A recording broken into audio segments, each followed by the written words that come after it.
If you want to do a virtual session with the Oculus Rift using Virtual Orator, you'll first have to navigate to the correct screen. So remember that we have two monitors for three computers. So one of the monitors is run by two different computers. So you have to navigate to the right screen. If, as you see on the left here, you see this vMix program on the desktop, that's the program associated with the camera and recordings, stuff like that. So if you see that on your desktop, you're not on the right screen. So what you want to do is you want to find the button that you see here on the right. It should be somewhere in the middle of the desk. You push that button and you should find that it switches screens to the one that you need, where you'll need to log in with your credentials. Once you have navigated to the correct screen and logged in, you'll see the Oculus and Virtual Orator apps over on the left side.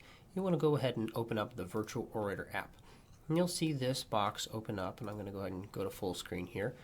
And this is what the app looks like. This is the main screen. And you have on the left here 4 different tabs. You'll see System, Audience, Media, and Scene. And the other 3 tabs below Scene are really optional. They are more advanced settings that I'm not going to go through right now. I'll go through some of those in a different video. But we can really get a session going just from this Scene tab. Taking a look at the top option here on this tab, we have Venue, and basically what that is selecting a room.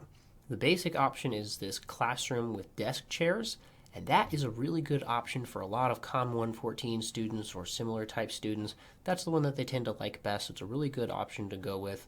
But there are other options here available if you want them. Anything from a hotel room to a small theater. They also have a manager office, so lots of big and small options available. But this one is really good. The next thing I want to point out is down below this, you also have some other options. On this particular room, there's only one option, though with some rooms, there's some other options available. I do want to highlight the importance of this speaker location, especially for this room. The default option is remote on desktop cam, and this option really assumes that the person is sitting at the front desk. And it kind of ends up being a pretty awkward angle for students trying to deliver the type of presentation that they're typically preparing for. So I don't think it's a good option for most cases in this room. The Blackboard by table or middle Blackboard are much, much better options. Really, any of these 4 options are better. If you're not sure, I'd go with Blackboard by table, though certainly you're welcome to experiment, and the student may also have opinions on what they want to do. But that's a much better option.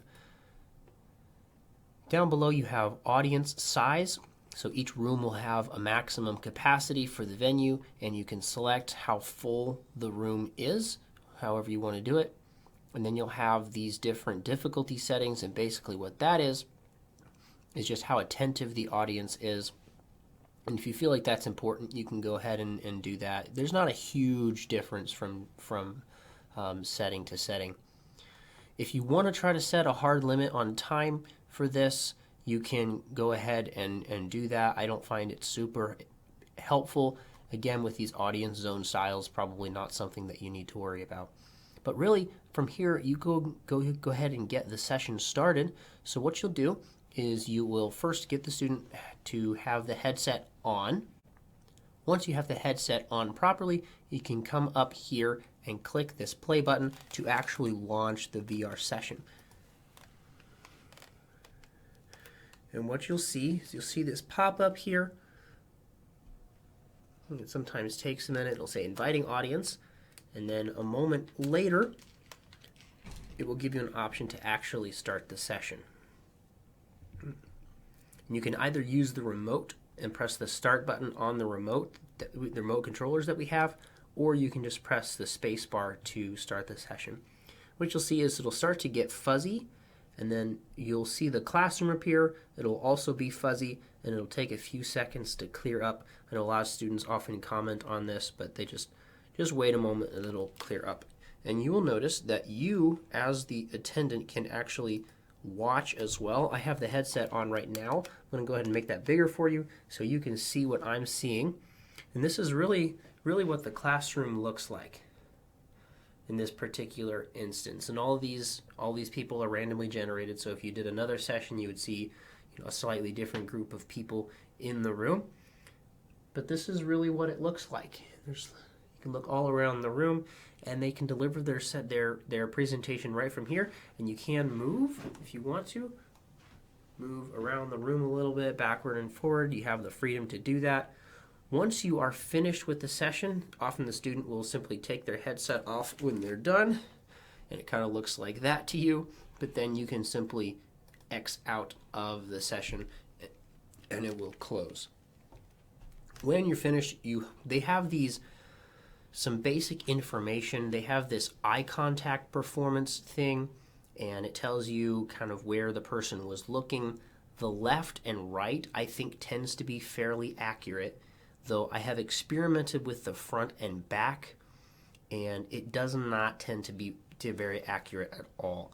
So if you want to give feedback, I would take the front and back eye contact performance with a grain of salt, though I find it tends to be pretty accurate from left to right. So that can be helpful. And then they have this voice analysis software that they're trying to develop. It's very, very new. I don't put a lot of stock in it, so I don't tend to use that as part of my interpretation, though you're certainly welcome to look at it with the student if you want to. But that's the basics of getting going, and that is how you start and stop a session from beginning to end. If you want some more advanced options, I'm going to be making some other videos in this series that can show you how to do some other things.